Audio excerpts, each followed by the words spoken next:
আসসালামু আলাইকুম, সবাইকে শুভেচ্ছা জানাচ্ছি। মাসুম মাহবুব দেখছেন ওপেন দ্য ইউটিউব চ্যানেল এবং মাসুম মাহবুব ফেসবুক পেজ।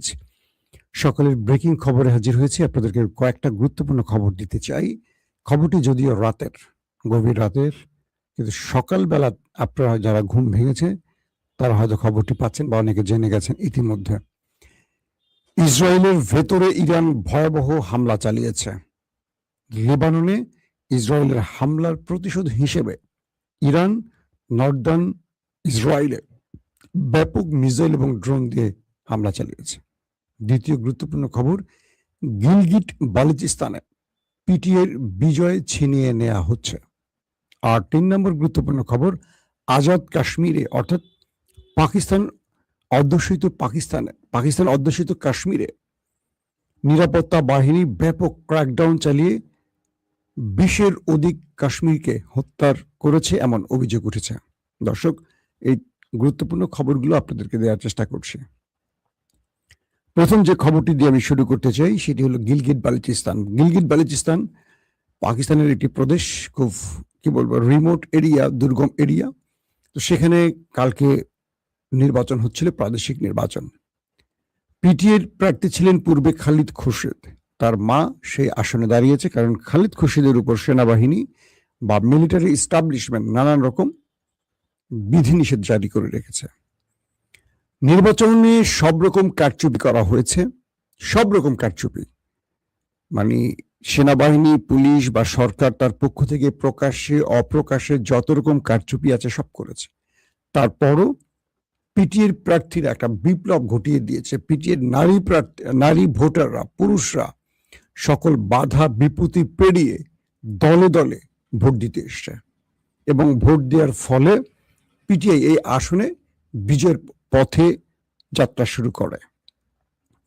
আমি রাত পর্যন্ত যখন ফল গণনার বিভিন্ন রিপোর্ট সংগ্রহ করছিলাম তখন দেখেছিলাম যে পিটিআই বহু ব্যবধানে এগিয়ে রয়েছে। কিন্তু ইন্টারেস্টিং ব্যাপার, বাংলাদেশের নির্বাচনের মতো হঠাৎ করে নির্বাচনের রেজাল্ট স্লো হয়ে যায়।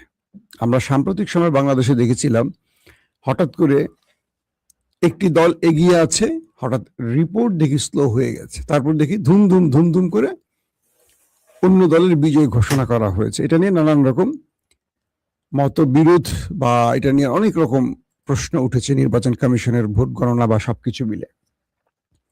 আর হাসিনার কথা তো বলার কোনো প্রশ্নই আসে না। হাসিনা তো নির্বাচনে দিতেন না, একা দাঁড়াতেন, একা জিততেন। তো গিলগিট বালুচিস্তানে পিটিআইকে পরাজিত করার জন্য সেনাবাহিনী, সরকার বা সকল উইংগুলো একসাথে কাজ করার পরও তারা পারেনি। শেষ পর্যন্ত নির্বাচনের ফলাফল গণনা করার সময় যখন দেখছি যে পিটিআই এগিয়ে রয়েছে, তখন সেখানে রেজাল্ট প্রায় বন্ধ করে দেয় এবং বহু রকম বাধা বিপত্তির পর সেই জায়গাটি এখনো চলমান রয়েছে। তবে কয়েকটি সূত্র পাকিস্তানের দাবি করছে তারা পিটিআইকে বিজয় লাভ করতে দেবে না, প্রয়োজনে ফর্ম 47 অনুযায়ী হলেও পিটিআইকে পরাজিত ঘোষণা করবে। দর্শক, এই ছিল গিলগিটের অবস্থা। আর আজাদ কাশ্মীর পাকিস্তানের অন্যতম একটি গুরুত্বপূর্ণ প্রদেশ, যেমন ভারতের অংশ কাশ্মীর আর পাকিস্তানের অংশ কাশ্মীর, জম্মু কাশ্মীর এবং আমরা জানি আজাদ কাশ্মীর। আজাদ কাশ্মীরের জনগণের উপর দেশটির পাকিস্তানের নিরাপত্তা বাহিনী ব্যাপক অ্যাটাক করেছে।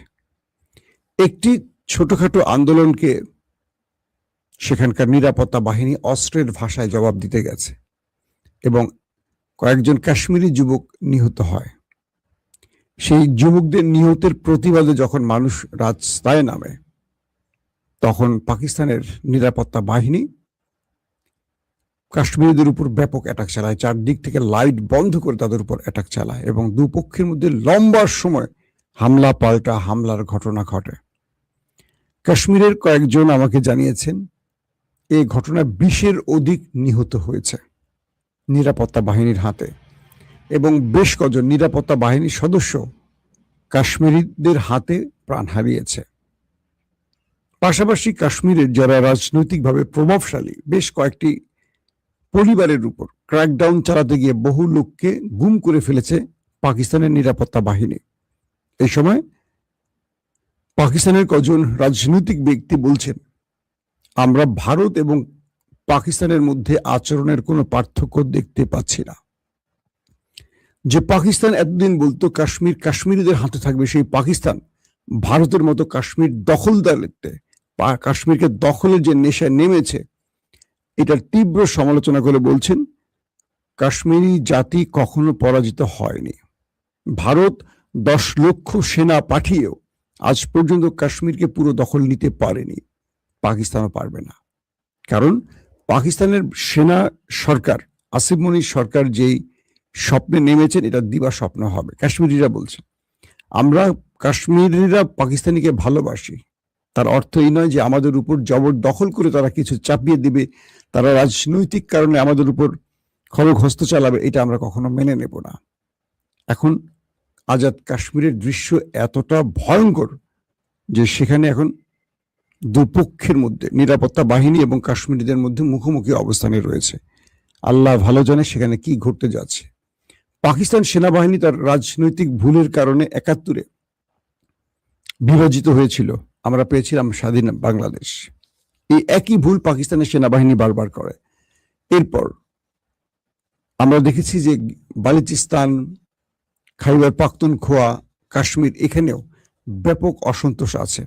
ইমরানকে ক্ষমতাচ্যুত করে তাকে রাজনীতি থেকে দূরে সরিয়ে সেনা এস্টাবলিশমেন্ট তাদের মদত বাস্তবায়নে, তাদের স্বপ্ন বাস্তবায়নে খাইবার পাখতুনখোয়াকেও সেই দিকে নিয়ে যাচ্ছে। বালুচিস্তানে তো আছেই সংঘর্ষ, স্বাধীনতা লাভের জন্য প্রতিদিনই কম বেশি সংঘর্ষ হয়। এবার আজাদ কাশ্মীরকে সেই পথে নামালো পাকিস্তান সেনাবাহিনী, এটার মাসুল দিতে হবে তাদেরকে। দর্শক, আসছি গুরুত্বপূর্ণ খবরে। এটা কাশ্মীরের বাবলাকোট অঞ্চলের কথা বলছে। একজন প্রশ্ন করছেন কোথায়? কাশ্মীর, আজাদ কাশ্মীরের বাবলাকোট অঞ্চলে এই ঘটনাটি ঘটে। দর্শক, আসছি এবার আপনাদের জন্য পাকিস্তানের খবরে, কি বলে ইরানের খবরে। ইরান ঘোষণা দিয়েছিল যদি ইসরায়েল লেবাননে হামলা করে তাহলে ইরান জবাব দেবে। 24 ঘন্টার মধ্যে ইরান জবাব দিয়েছে। ইসরায়েল যখনই লেবাননে বড়সড় অ্যাটাক করে, ইরান ঝাঁকে ঝাঁকে প্রায় 6টি ওয়েভে ঝাঁকে ঝাঁকে মিসাইল ইসরায়েলের নর্দার্ন সাইডে হিট করে। ইসরায়েল এবং হাইফাতে ম্যাসিভ আকারে ইরানের মিসাইলগুলো ঝাঁকে ঝাঁকে উড়ে যায়। এই সময় পুরো ইরানিরা রাস্তায় নেমে উল্লাস প্রকাশ করে, নারী, শিশু, বৃদ্ধ সবাই নেমে আসে। ইরানিরা এসে উৎসব পালন করে এই আক্রমণের কারণে। বলা হচ্ছে ইরানের যে মিসাইলগুলো দখলদার দেশটিতে হিট করেছে, কিছু তারা ইন্টারসেপ্ট করতে পেরেছে, কিন্তু বেশ কিছু ভয়ঙ্কর মিসাইল গুরুত্বপূর্ণ জায়গাগুলোতে আক্রমণ করে আগুন ধরিয়ে দিয়েছে। এবং ইরান বলছে যদি দখলদাররা লেবাননে হামলা বন্ধ না করে তাদের আক্রমণ অব্যাহত থাকবে। এবং এই সময়টিতে দেখা গেছে লেবাননে, ফিলিস্তিনে বিভিন্ন জায়গায় মানুষের মধ্যে উৎসব সৃষ্টি হয়েছে ইরানের এই হামলায়।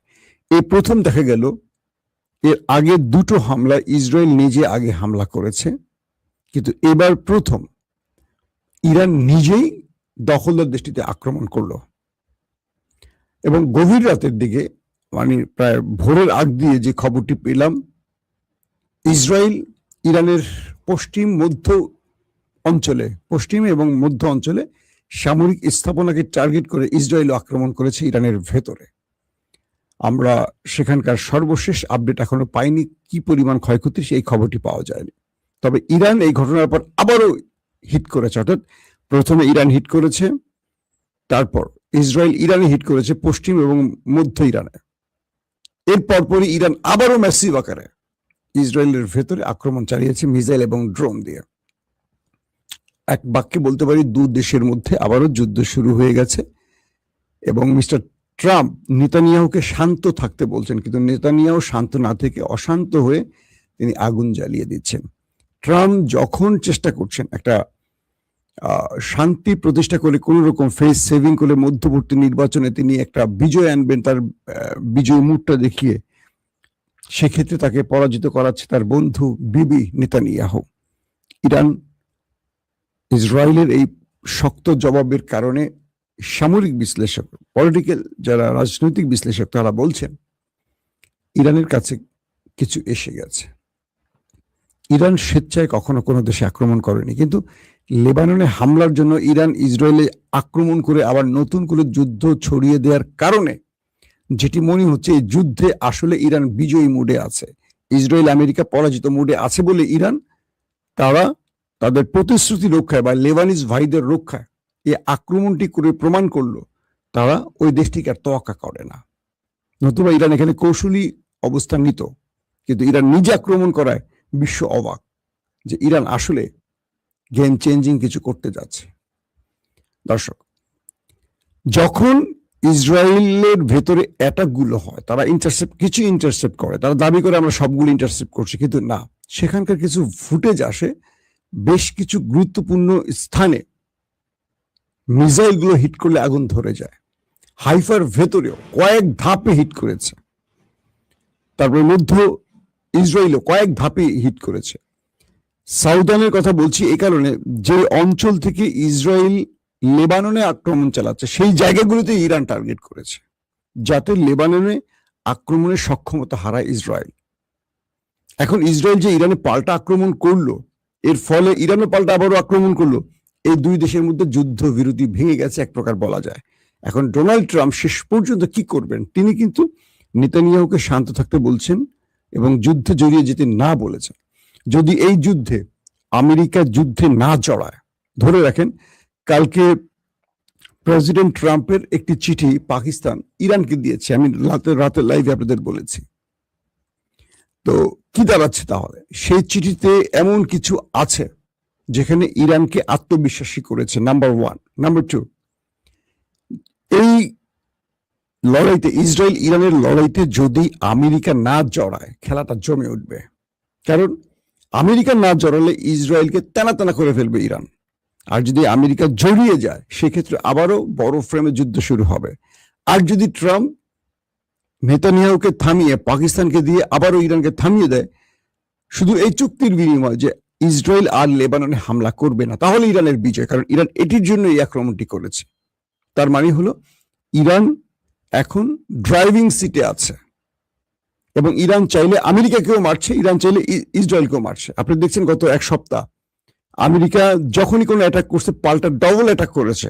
বাহরাইনে ৫ম নৌবহর ধ্বংস করেছে প্রায়, কাতারে একাধিক মার্কিন বিমান ঘাঁটি ধ্বংস করেছে। টার্গেটে হিট করেছে ইরান এবং সফলভাবে হিট করেছে, সেটা প্রমাণও দেখেছে তারা। তো এবার তারা ইসরায়েলে আক্রমণ করে এটা প্রমাণ করলো যে ইরান এই দুটো রাষ্ট্রকে তকা করছে না, তাদের সাথে যে কোনো বিষয় ইরান লড়তে চায়, লড়তে পারে, লড়ার সাহস রাখে। এই বিষয়টি ইরানকে অনেক বেশি আত্মবিশ্বাসী করেছে এবং ইরানের জনগণ রাস্তায় নেমে এখন উৎসব করছে, বুঝতে পারছেন? আর একটা যুদ্ধ আসন্ন, কিন্তু ইরানের জনগণ রাস্তায় নেমে রাতভর উল্লাস করেছে। আপনারা টেলিভিশন ফুটেজে দেখে ফেলেছেন ইতিমধ্যে। এটি হলো ইরানি জাতি। প্রত্যেকে ভালো থাকবেন। আল্লাহ হাফেজ।